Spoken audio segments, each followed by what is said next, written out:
শেষ হলো বিহারের এসআইআর এর প্রথম পর্যায়ের কাজ। ভোটার তালিকার বিশেষ নিবিড় সংশোধনীর জন্য ফর্ম জমা নেওয়ার কাজ শেষ হলো বিহারে। এবার নতুন করে আর কোনো ফর্ম জমা নেবে না নির্বাচন কমিশন। আগামী আগস্ট অর্থাৎ আগামী 1 আগস্ট প্রথম খসড়া তালিকা প্রকাশ করা হবে। এদিকে বিহারে যখন এসআইআর এর প্রথম পর্যায়ের কাজ শেষ, তখন এই বাংলায় এসআইআর এর কাজ শুরুর প্রস্তুতি একেবারে তুঙ্গে। সবকিছু ঠিকঠাক থাকলে শোনা যাচ্ছে ওই আগস্ট মাস থেকেই শুরু হয়ে যাবে এই বাংলায় এসআইআর এর কাজ। একদিকে যখন এসআইআর বিতর্ক, তখন অন্যদিকে আবার মাথাচাড়া দিচ্ছে বাঙালি অস্মিতা। বাংলা থেকে ভারতের ভিন রাজ্যে কাজ করতে যাওয়া বাঙালিদের বিভিন্ন জায়গায় বাংলাদেশি তকমা দেওয়া হচ্ছে। এই সময় আবার সামনে এসেছে বাংলা থেকে ভারতের বাইরে কাজ করতে যাওয়া বাঙালি পরিযায়ী শ্রমিকদের এক চাঞ্চল্যকর পরিসংখ্যান, যা আপনাকে একেবারে চমকে দিতে পারে। সব মিলিয়ে এই মুহূর্তে বলা ভালো, বাংলা ও বাঙালি একেবারে সংবাদের শিরোনামে। আপনি দেখতে শুরু করেছেন এডিটরস ডায়েরি। আমি ভাস্কর দত্ত রয়েছি আপনাদের সঙ্গে। আপনাদের স্বাগত জানাই আরও একটি এপিসোডে। বিহারের পরেই বাংলা, ভৌগোলিকভাবেও আবার প্রশাসনিকভাবেও। এসআইআর এর ক্ষেত্রে কি আর অন্যথা হতে পারে বলুন? আশঙ্কা ধ্বনিত হচ্ছে তাই পশ্চিমবঙ্গের আনাচে কানাচে বাড়ছে ভোটার তালিকায় নাম নথিভুক্তকরণের হিড়িক। বাড়ছে আবার শঙ্কাও। সঙ্গে সঙ্গে কোমর বাঁধছে ওই নির্বাচন কমিশন। খুঁজে বের করার চেষ্টা করছে ভুতুরে ভোটার, পাকাপাকি ভাবে অন্যত্র চলে যাওয়া ভোটারদের। আর এই সব নিয়েই এখন আশা আশঙ্কার মেঘ জমছে বাংলায়। সে তথ্য দেব আপনাদেরকে, কিন্তু তার আগে জানাই, এই যে প্রায় 1 মাস ধরে বিহারে যে এসআইআর চলল, প্রথম পর্যায়ের কাজ শেষ হলো। আর এই শেষ তথ্য কি বলছে? শেষ পাওয়া তথ্য অনুযায়ী জানা যাচ্ছে যে 24শে জুলাই পর্যন্ত বিহারে 7,91,00,000 ফর্ম বন্টন করা হয়েছে, যার মধ্যে 7,21,00,000 ফর্ম জমা পড়েছে ওই কমিশনের কাছে। তবে এবার বিহারের ভোটার তালিকা থেকে বাদ পড়তে চলেছে প্রায় 61 লক্ষ ভোটারের নাম। 23 তারিখ যে সংখ্যাটা ছিল 56 লক্ষ, 24 তারিখ সেই সংখ্যাটা বেড়ে হলো 61 লক্ষ, যার মধ্যে প্রায় 21,06,000 ভোটার মৃত, অর্থাৎ মারা যাওয়ার পরেও যাদের নাম ওই ভোটার তালিকায় থেকে গিয়েছিল। এরপর 31,05,000 ভোটার যারা বিহারে থাকেন না, 7 লক্ষ ভোটার যাদের একাধিক জায়গায় ভোটার তালিকায় নাম রয়েছে, আর 1 লক্ষ ভোটার যাদের কোনো হদিশই পাওয়া যায়নি। এরা মৃত না জীবিত কিছুই জানা যায়নি। আর এই সবটা যোগ করলে প্রায় ওই 61 লক্ষে পৌঁছচ্ছে। শেষ দিনের সংখ্যাটা এই পরিসংখ্যানকে আরও বাড়িয়ে দিতে পারে বলেই মনে করা হচ্ছে। অর্থাৎ ওই টোটাল 61 লক্ষটা প্রায় 65 লক্ষের কাছাকাছিও পৌঁছে যায় যদি, তাহলে অবাক হবেন না। এবার এই বিহারে শুরু হবে প্রথম খসড়া ভোটার তালিকা তৈরির কাজ। প্রশ্ন এবার, কিভাবে তৈরি হবে এই ভোটার তালিকা? বিএলওরা সংগৃহীত এই ফর্ম থেকে ভোটারদের নাম তালিকাভুক্ত করবেন। আপনাদের জানিয়ে রাখি, প্রতিটি কেন্দ্রের পরিধি চূড়ান্ত করে বুথ পুনর্বিন্যাস করা হবে। আর প্রতিটি বুথে 1200 করে ভোটার নথিভুক্ত হবে। অর্থাৎ বুথের যে পরিমণ্ডল, সেই পরিমণ্ডল যে বদলাতে চলেছে এই এসআইআর থেকে, তাও পরিষ্কার। 1 আগস্ট 2025 প্রকাশ করা হবে খসড়া ভোটার তালিকা। আর এরপর থেকে 1 সেপ্টেম্বর পর্যন্ত চলবে ওই ভোটার তালিকায় যদি কোনো আপত্তি থাকে বা কোনো যদি অন্য দাবি থাকে যে নাম ভুল আছে বা অন্য কিছু ভুল আছে, সেই সমস্ত সংশোধনের কাজ। 25শে সেপ্টেম্বরের মধ্যে এই দাবিগুলোর নিষ্পত্তি করা হবে। আর তারপর 30শে সেপ্টেম্বর প্রকাশিত হবে চূড়ান্ত ভোটার তালিকা। এদিকে এই এসআইআর নিয়ে তাই গেল রব বিহারে। প্রায় প্রতিদিনই তুলকালাম পরিস্থিতি তৈরি হচ্ছে বিহার বিধানসভায়। আজ পড়ছে আবার রাজধানী দিল্লিতেও। বিরোধী সাংসদদের শোরগোলে বাদল অধিবেশনের প্রথম 5 দিনই মুলতবি হয়ে গেল। সরব বাংলার শাসক দল তৃণমূল কংগ্রেসও। অথচ যে এসআইআর নিয়ে এত শোরগোল, তথ্য বলছে সাম্প্রতিক সময়ে বিহারের আগে এই বাংলাতেই হয়ে গেছে এসআইআর। কি চমকে গেলেন নাকি? অদ্ভুত লাগছে শুনতে, তাই তো? অদ্ভুত লাগাটাই খুব স্বাভাবিক, কিন্তু তথ্য যে একেবারে সত্য। সম্প্রতি এই যে কালীগঞ্জে বিধানসভার উপনির্বাচন হয়ে গেছে, এই উপনির্বাচনের আগে খুব ছোট্ট করে ওই বিধানসভা এলাকাতেই হয়েছে এসআইআর, আর যার ফলে বাদ পড়েছিল 5,840 জন ভোটারের নাম। নতুন করে আবার অন্তর্ভুক্ত হয়েছিল 3,000-এরও বেশি ভোটার। কিন্তু তুলনায় অত্যন্ত গুরুত্বহীন একটি উপনির্বাচন, তাই কেউ খবর রাখেনি, কোনো শোরগোল বা প্রতিবাদ হয়নি। কিন্তু বিধানসভা নির্বাচনের সময় যদি এই একই কাজ হয়, খুব স্বাভাবিকভাবেই তা নিয়ে যে শোরগোল হবে তা বলাই বাহুল্য। বছর ঘুরলেই তো এ বাংলায় বিধানসভা নির্বাচন। বাংলার সঙ্গে বিধানসভা নির্বাচন আবার অসম, কেরল, তামিলনাড়ু, আবার পুদুচেরিতেও। বাংলাদেশ লাগোয়া পশ্চিমবঙ্গ এবং আসাম, এই দুটো রাজ্য অত্যন্ত গুরুত্বপূর্ণ। এই দুই রাজ্যের ক্ষেত্রেই অন্যতম সমস্যা ওই অনুপ্রবেশ। বিজেপি সহ পশ্চিমবঙ্গের বিরোধীরা প্রায়শই শাসক দল অর্থাৎ তৃণমূল কংগ্রেসের বিরুদ্ধে অভিযোগ করে যে বাংলাদেশি এবং রোহিঙ্গাদের নাকি আশ্রয় দিচ্ছে রাজ্যের শাসক দল। তাদের নাম ভোটার তালিকায় তোলার জন্য তাদের দিকে আঙুল তোলে বিরোধীরা। যদিও তৃণমূল কংগ্রেস বারবারই এই অভিযোগকে অস্বীকার করেছে এবং ভিত্তিহীন বলে তারা উড়িয়েও দিয়েছে। কোনোভাবেই বাংলাদেশি এবং রোহিঙ্গাদের তারা আশ্রয় দেয় না বলে সাফ জানিয়ে দিয়েছে তৃণমূল কংগ্রেস। কিন্তু তথ্য বলছে জাতীয় স্তরে জনসংখ্যা বৃদ্ধির হার যখন অধোগতি মানে ওই নিম্নগতি, সেই সময় বাংলায় উল্লেখযোগ্যভাবে বৃদ্ধি পাচ্ছে ভোটারের সংখ্যা। কমিশন সূত্রে জানা গেছে 2011 থেকে 2025 এই 14 বছরে জনসংখ্যা বৃদ্ধির জাতীয় হার 17.8%। আর এই সময় এই পশ্চিমবঙ্গে জনসংখ্যা বৃদ্ধির হার 13.9%। 2011 সালের জনগণনা অনুযায়ী লোক সংখ্যার অনুপাতে পশ্চিমবঙ্গে ভোটারের সংখ্যা ছিল 58%। 2021 সালের পর লোক সংখ্যার অনুপাতে পশ্চিমবঙ্গের ভোটার দাঁড়ায় 73%। 2011 সালের শেষ জনগণনা থেকে 2021 সাল পর্যন্ত পশ্চিমবঙ্গে ভোটার বেড়েছে 15%। নির্বাচন কমিশনের তথ্য অনুযায়ী যে সালে জনগণনা হয়েছিল অর্থাৎ 1991, এরপর 2001 এবং সর্বশেষ 2011, পশ্চিমবঙ্গে ভোটারের বৃদ্ধির হার ছিল 2.5 থেকে 3%। সেখানে 2011 থেকে 2025 এই বাংলায় 15% ভোটার বৃদ্ধি পেয়ে গেল। আর এই পরিসংখ্যানই নির্বাচন কমিশনের কপালের ভাঁজকে আরো চওড়া করে দিচ্ছে। এর মধ্যে কমিশনের চিন্তা আরো বাড়াচ্ছে ওই সীমান্তবর্তী এই পশ্চিমবঙ্গের জেলাগুলো। কেন বলুন তো? তার কারণ গত কয়েকদিনে এই নির্বাচন কমিশনে যে তথ্যগুলো জমা পড়েছে তা দেখে নির্বাচন কমিশনের চক্ষু ছানা বড়া। কেন বলছি?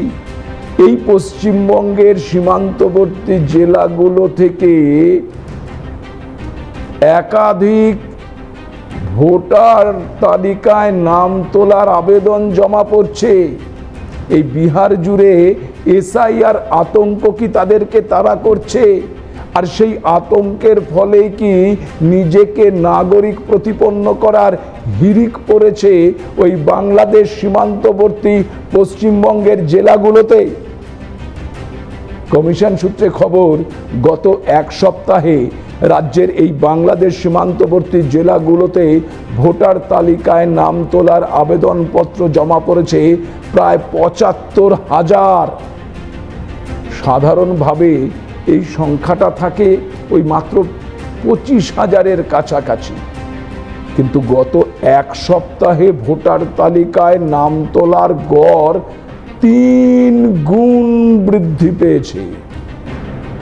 ভোটার তালিকায় নাম তোলার আবেদনপত্র জমা পড়েছে উত্তর ২৪ পরগনা, দক্ষিণ ২৪ পরগনা, নদিয়া, মুর্শিদাবাদ, কোচবিহার, জলপাইগুড়ি, আলিপুরদুয়ার, মালদা এবং উত্তর দিনাজপুর থেকেও। এই আবহে নির্বাচন কমিশন যে এসআইআরকে হাতিয়ার করতে চলেছে তার বলার অপেক্ষা রাখে না। নির্বাচন কমিশনের এক আধিকারিক জানিয়েছেন, নতুন প্রজন্মের ভোটাররা ছাড়াও এই আবেদন জানিয়েছেন বয়স্ক ভোটাররাও। কিন্তু আচমকা এ ধরনের আবেদন কেন? আধিকারিকদের বক্তব্য, রাজ্যে এসআইআর হবে এটা ধরে নিয়েই ওই এনুমেরেশন ফর্ম যাতে তাদের কাছেও পৌঁছায় তা নিশ্চিত করতেই ভোটার তালিকায় নাম তোলার বা অন্তর্ভুক্তি করার আগ্রহ বাড়ছে মানুষের কাছে। কারণ এ রাজ্যে গত ২০০২ সালে ভোটার তালিকায় যাদের নাম থাকবে তাদেরকেই ওই মেনশন ফর্ম বিলি করবে বিএলওরা।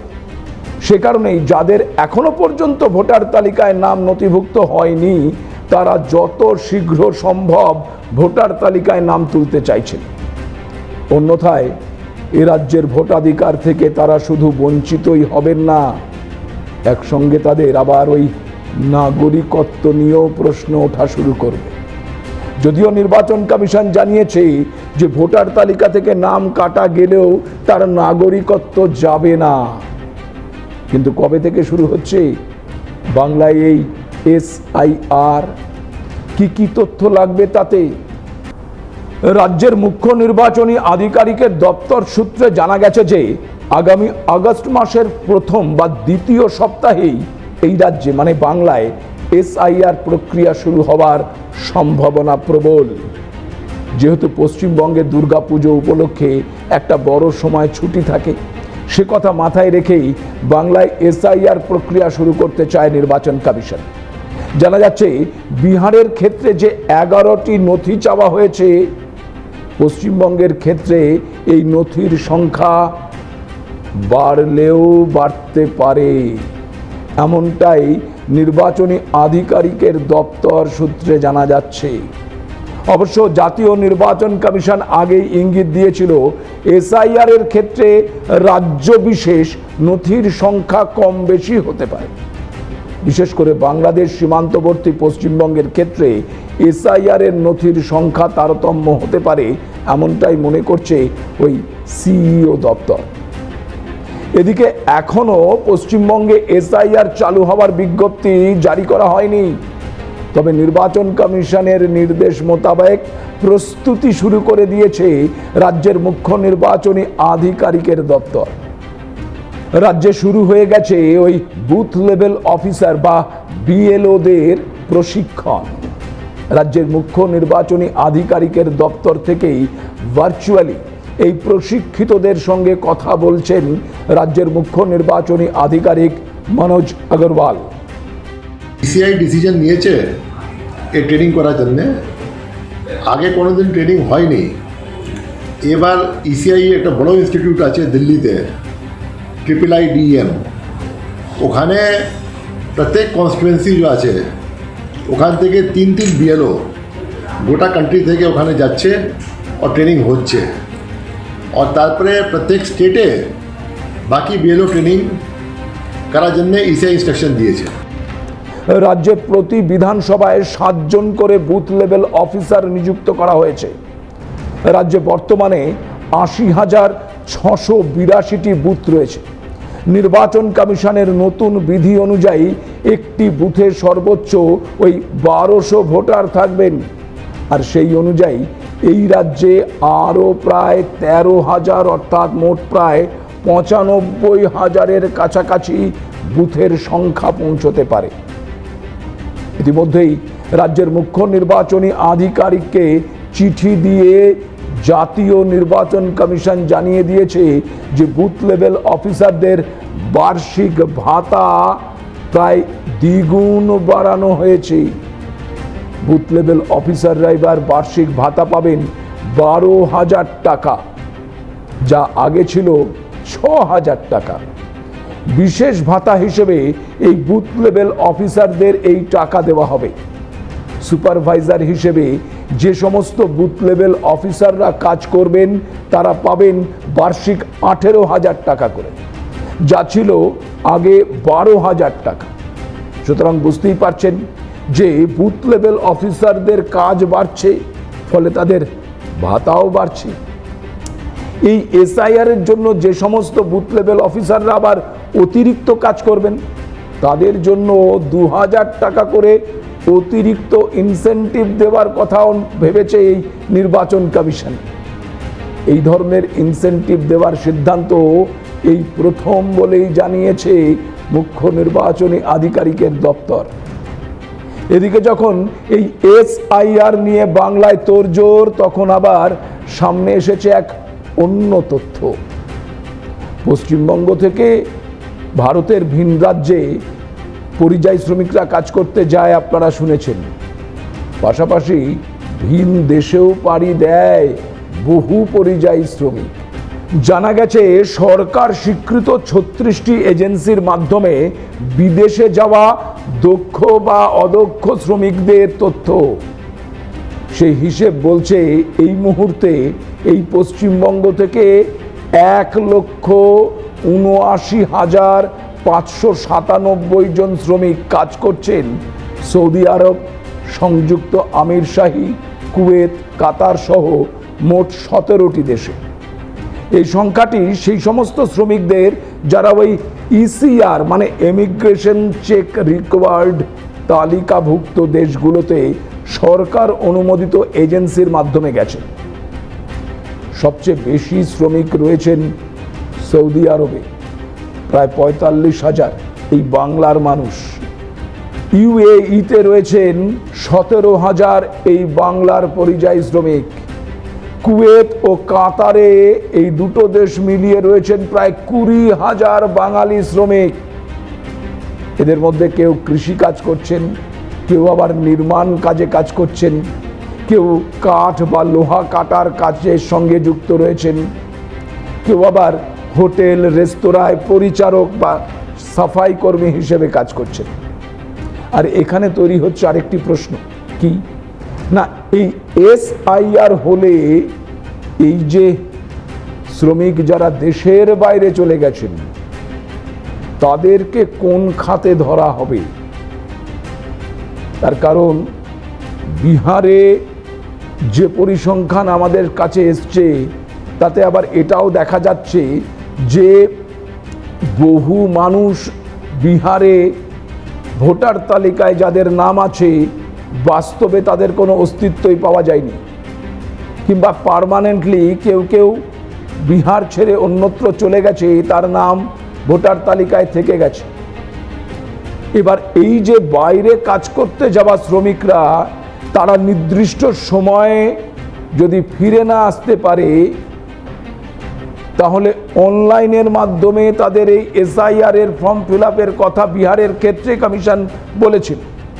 বাংলার ক্ষেত্রেও আশা করে নিচ্ছি সেই ধারা অব্যাহত থাকবে। খুব স্বাভাবিকভাবেই এই মানুষগুলো যারা দেশের বাইরে কিংবা রাজ্যের বাইরে রয়েছেন তাদের পরিবারকে কিন্তু এখন থেকেই উদ্যোগ গ্রহণ করতে হবে যে নির্বাচন কমিশনের যে অনলাইনের মাধ্যমে ফর্ম জমা দেওয়ার ব্যবস্থা আছে সেটাকে কিভাবে তারা ত্বরান্বিত করতে পারে তা জানার। নাহলে আপনার পরিবারের যে মানুষটি এই রাজ্যের বাইরে আছেন কিংবা এই দেশের বাইরে আছেন, শুধুমাত্র অর্থ উপার্জনের জন্য তিনি গেছেন এবং তার উপার্জিত অর্থের জন্য আপনাদের জীবন জীবিকা নির্বাহিত হচ্ছে, সেই মানুষটি বিপাকে পড়তে পারেন। ফলে দ্রুত সেক্ষেত্রে সচেতন হওয়ার প্রয়োজনীয়তা রয়েছে, প্রয়োজনীয় পদক্ষেপ গ্রহণ করার প্রয়োজনীয়তা রয়েছে। তাই বারবার একই কথা আমি বলছি যে এই গোটা প্রক্রিয়াটিকে নিয়ে আতঙ্কিত হবার, বিভ্রান্ত হবার বা গুজবে কান দেবার কোনো কারণ নেই। প্রত্যেকটি মানুষকে তার সঠিক তথ্য প্রদান করার যে প্রয়োজনীয় ব্যবস্থা, সেই ব্যবস্থা নিতে হবে। আপনারা সেটা সুষ্ঠুভাবে নিন, জানুন কি করতে হবে, সেই ব্যবস্থা নিন এবং নির্বাচন কমিশনের আধিকারিকরা যখন আপনার বাড়িতে যাবেন তখন তাদের সঙ্গে কথা বলে প্রয়োজনীয় তথ্য তাদেরকে প্রদান করে ভোটার তালিকায় নিজের নাম নথিভুক্ত করুন। অর্থাৎ সজাগ ও সচেতন থাকুন, কোনো রকম গুজবে নয়, কোনো কথায় প্রভাবিত হয়ে নয়, নিজের বুদ্ধি দিয়ে গোটাটাকে বিচার করুন। আজ এ পর্যন্তই, নমস্কার।